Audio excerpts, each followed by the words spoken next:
جو تمیم داری کی حدیث ہے اس کے اندر یہ بات پتہ لگتی ہے کہ خود رسول اللہ کو آ کے بیان کیا. پہلے عیسائی تھے، اسلام کو قبول کیا اور آ کے رسول اللہ سے کہنے لگے کہ میں 30 دن تک 30 بندوں کے ساتھ کشتی میں بھٹکتا رہا.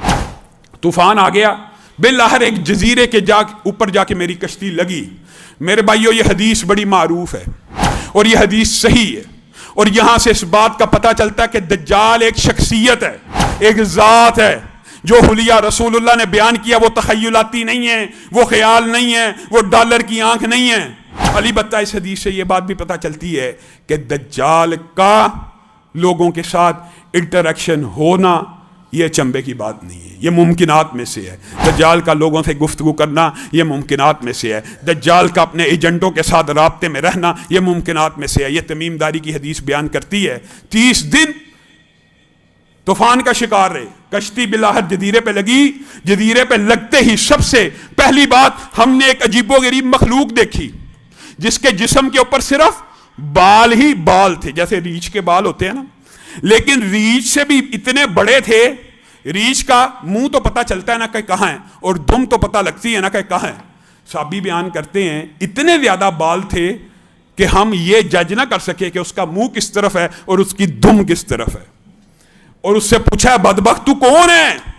تو وہ کہنے لگی میں جساسا ہوں، میں جاسوس ہوں. مراد یہ ہے کس کی؟ اس بندے کی. مراد دجال. کہاں پہ؟ خانقاہ میں بیٹھا ہوا تم لوگوں کا منتظر ہے، جو بھی یہاں پہ اترتا ہے اس سے خبریں لیتا ہے، پوچھتا ہے. تو یہاں سے یہ بات ثابت ہوتی ہے کہ دجال لوگوں کے ساتھ انٹریکشن کرتا ہے، اور اللہ تعالیٰ نے اس کے لیے ایک ایسا خادم مقرر کیا ہوا ہے جس کو جساسا کہا گیا ہے، جو گفتگو بھی کرتا ہے اور لوگوں کو اس سے ملواتا بھی ہے. اور حدیث کے اندر ایک بات اور بھی آتی ہے، ابن سیاد کی حدیث میں ابن سیاد نے قسم کھا کے یہ بات کہی تھی.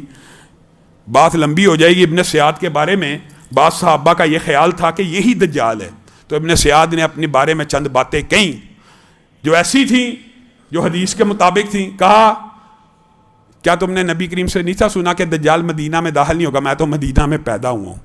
کیا تم نے نبی سے یہ نہیں تھا سنا دجال کی اولاد نہیں ہوگی؟ میری تو اولاد ہے. ہاں علی بتہ اس حدیث میں ابن سیاد نے ایک بات کہی. کہا یہ ضرور میں کہتا ہوں کہ مجھے پتا ہے کہ کس مقام کے اوپر اس وقت دجال موجود ہے اور اس کے باپ کا نام کیا ہے اور اس کا حلیہ کیا ہے، میں سب جانتا ہوں. اس سے مراد یہ ہے کہ دجال سے ملاقات جنبے کی بات نہیں ہے. دجال سے رہنمائی لینا، وہ جو فری میسنز کی آپ سٹوریاں سنتے پڑھتے ہیں اور جو دجال کے آنے کے انتظار کر رہے ہیں اور اس کی پوجا کرتے ہیں اور اس کی عبادت کرتے ہیں، ممکنات میں سے ہے. اس بات کا میں انکار نہیں کر رہا، ممکنات ہے، ہو سکتا ہے اس سے ملتے ہوں. ایک صحابی رسول 30 بندوں کے ساتھ اس جزیرے پہ اترا، جساسا اس کو دجال کے پاس لے گیا، اور دجال نے جو سوال کیے وہ کیا تھے؟ 3 مشہور سوال آپ سب جانتے ہیں، مختصر دہراتا ہوں. بیسان کا نخلستان کیا آج بھی پھل دیتا ہے؟ صحابہ نے کہا جی ہاں دیتا ہے، لیکن آپ کو آج میں یہ بات بتلاتا ہوں، اس وقت بیسان میں صرف 2 کھجور کے پودے ہیں، باقی رہ گئے ہیں، اور وہ دونوں بھی پھل نہیں دیتے، اس وقت دیا کرتے تھے. کہا بحیرہ تبریہ کا پانی چل رہا ہے کہ بند ہو چکا؟ صحابہ نے کہا چل رہا ہے. آج بھی وہ پانی ابھی بند نہیں ہوا، ترکی اور اردن کے سرحد کے قریب یہ بحیرہ موجود ہے. علی بتہ اس میں پانی کی کمی واقع ہو گئی ہے، اور یہ بات بھی سائنسدان کہتے ہیں ہمیں معلوم نہیں ہے، وجہ اور سبب کا پتہ نہیں ہے کہ اس میں کمی واقع کیوں ہو رہی ہے. لیکن دجال نے جو 3 سوال پوچھے تھے ان میں سے ایک بیسان کا نخلستان کھجوریں دیتا ہے؟ صحابی نے کہا دیتا ہے. تبریہ خشک ہو چکا؟ نہیں خشک ہوا. زغر کا کنواں، زغر کا چشمہ باقی ہے؟ اس وقت باقی تھا.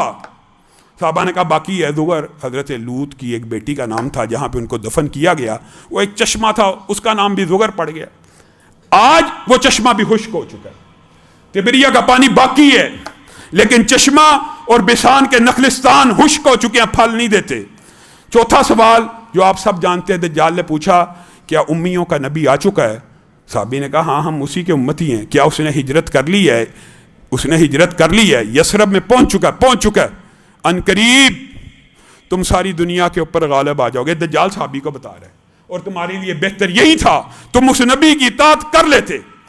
گویا دجال نے جو 4 سوال پوچھے تھے ان میں سے اس وقت صرف ایک نشانی پوری ہوئی تھی، اور کیا تھی؟